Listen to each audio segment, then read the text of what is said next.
ಇನ್ನು ಪ್ರತಿ ಚುನಾವಣೆ ಸಂದರ್ಭದಲ್ಲೂ ಅಸಮಾಧಾನ ಬಂಡಾಯ ಅನ್ನುವಂಥದ್ದು ಇದ್ದೇ ಇರುತ್ತೆ. ಆದರೆ ಈ ಬಾರಿ ಬಂಡಾಯ ಎದ್ದಂಥವರಲ್ಲಿ ಪ್ರಮುಖರು ಅಂತ ಅಂದ್ರೆ ಅದು KS ಈಶ್ವರಪ್ಪನವರು. ಒಂದು ಹಂತದಲ್ಲಿ KS ಈಶ್ವರಪ್ಪನವರು ಖಂಡಿತವಾಗಿಯೂ ನಾಮಪತ್ರ ಸಲ್ಲಿಸೋದಿಲ್ಲ. ನಾಮಪತ್ರ ಸಲ್ಲಿಸಿದ್ರು ಕೂಡ ಅವ್ರು ಹಿಂತೆಗೆದುಕೊಳ್ತಾರೆ. ಬಿಜೆಪಿಯ ಪ್ರಮುಖರು ಅವ್ರು ಮನವೊಲಿಸ್ತಾರೆ ಅನ್ನುವಂಥ ಚರ್ಚೆ ಇವತ್ತಿನ ತನಕ ಇದ್ದೇ ಇದೆ. ಆದರೆ ಇವತ್ತು ಕೂಡ ಈಶ್ವರಪ್ಪನವರು ಇದಕ್ಕೆ ಸಂಬಂಧಪಟ್ಟಂಗೆ ಬಹಳ ಕಡ್ಡಿ ತುಂಡಾಗುವಂತಹ ರೀತಿಯಾಗಿ ರಿಯಾಕ್ಟ್ ಮಾಡಿದ್ದು, ನಾನು ನಾಳೆನೆ ನಾಮಪತ್ರ ಸಲ್ಲಿಸ್ತೀನಿ ಅನ್ನುವಂಥದ್ದನ್ನ ಹೇಳಿದ್ದಾರೆ. ಅದರ ಜೊತೆಗೇನೆ ಈ ಬಾರಿ ನನ್ನ ಸ್ಪರ್ಧೆ ಅನ್ನುವಂಥದ್ದು ಖಚಿತ ಅನ್ನುವಂಥದ್ದನ್ನ ಮತ್ತೊಮ್ಮೆ ಅವರು ಸ್ಪಷ್ಟಪಡಿಸಿದ್ದಾರೆ. ಇದು ಒಂದು ಭಾಗ. ಮತ್ತೊಂದು ಕಡೆ ಈ ಪಂಚಮಸಾಲಿ ಫೈಟ್ ಬೆಳಗಾವಿ ಭಾಗದಲ್ಲಿ ಬಹಳ ಜೋರಾಗ್ತಾ ಇದೆ. ಈಗ ಅಭ್ಯರ್ಥಿಯ ಪರ ವಿರೋಧದ ವಿಚಾರವಾಗಿ ಸ್ವಾಮೀಜಿಗಳು ಕೂಡ ನೇರ ಅಖಾಡಕ್ಕೆ ಇಳಿದು ಬಿಟ್ಟಿದ್ದಾರೆ.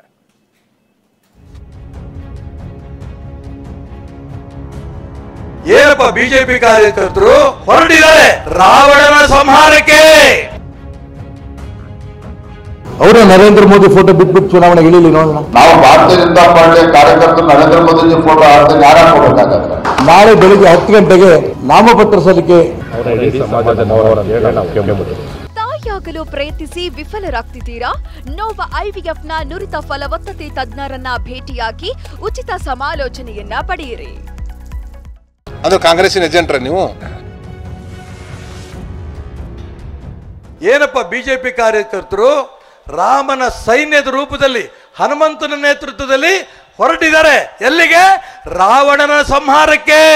ದೊಡ್ಡ ಸಂಖ್ಯೆಯಲ್ಲಿ ಹೊರಟು ಭಾರತೀಯ ಜನತಾ ಪಾರ್ಟಿಯ ಯಡಿಯೂರಪ್ಪನ ಮಗನ್ನ ಸೋಲ್ಸೋದಕ್ಕೆ, ಈಶ್ವರಪ್ಪನ ಗೆಲ್ಲಿಸೋದಕ್ಕೆ ಇಡೀ ಶಿವಮೊಗ್ಗ ಜಿಲ್ಲೆಯ ಎಲ್ಲ ಜನ ತಯಾರಿದ್ದಾರೆ. ಅದಕ್ಕೆ ನಾನು ಸ್ಪರ್ಧೆ ಮಾಡೋದು ಖಚಿತ, ನನ್ನ ನಿಲುವಿನಲ್ಲಿ ಬದಲಾವಣೆಯೇ ಇಲ್ಲ, ನಾಳೆ ನಾಮಪತ್ರ ಸಲ್ಲಿಸ್ತೀನಿ ಅಂತ ಮಾಜಿ ಸಚಿವ KS ಈಶ್ವರಪ್ಪ ಮತ್ತೆ ಖಡಕ್ ಸಂದೇಶ ರವಾನಿಸಿದ್ದಾರೆ.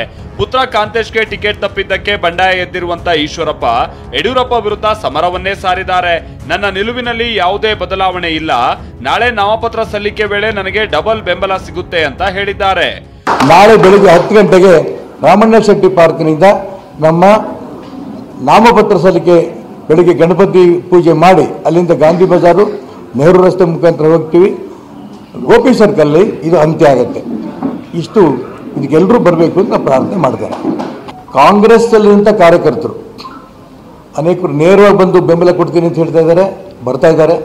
ನಾವು ಯಾವ ಕಾರಣಕ್ಕೂ ಕೂಡ ರಾಘವೇಂದ್ರ ಅವ್ರನ್ನ ಗೆಲ್ಲಕ್ಕೆ ಬಿಡೋದಿಲ್ಲ, ನಿಮಗೆ ಬೆಂಬಲ ಕೊಡ್ತೇವೆ. ಇದು ಕಾಂಗ್ರೆಸ್ಸು ಮತ್ತು JDS ಕಡೆಯಿಂದ ಇರುವಂಥ ಒಂದು ಅಭಿಪ್ರಾಯಗಳು.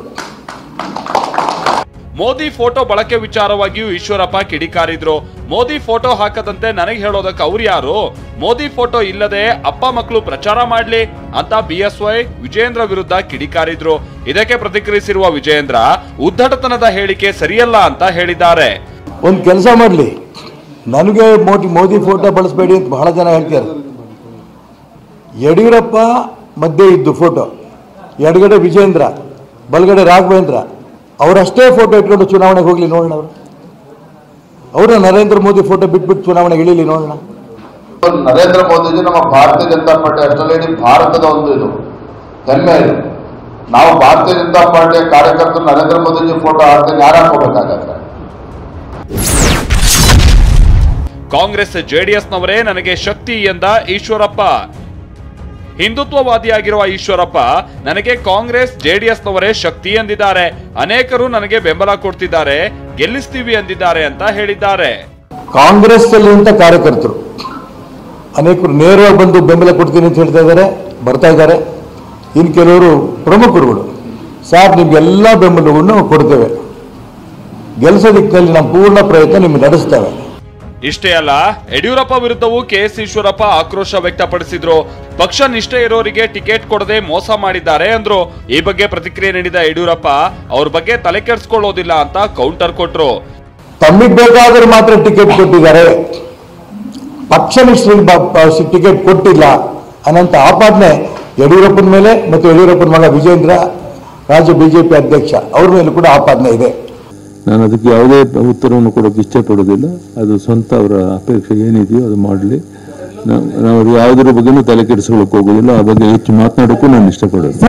ಶಿವಮೊಗ್ಗದಲ್ಲಿ ಈಶ್ವರಪ್ಪ ಬಂಡಾಯ ಸಾರಿದ್ರೆ ಇತ್ತ ಬೆಳಗಾವಿ ಲೋಕಸಭಾ ಕ್ಷೇತ್ರದಲ್ಲಿ ಪಂಚಮಸಾಲಿ ಫೈಟ್ ಜೋರಾಗಿದೆ.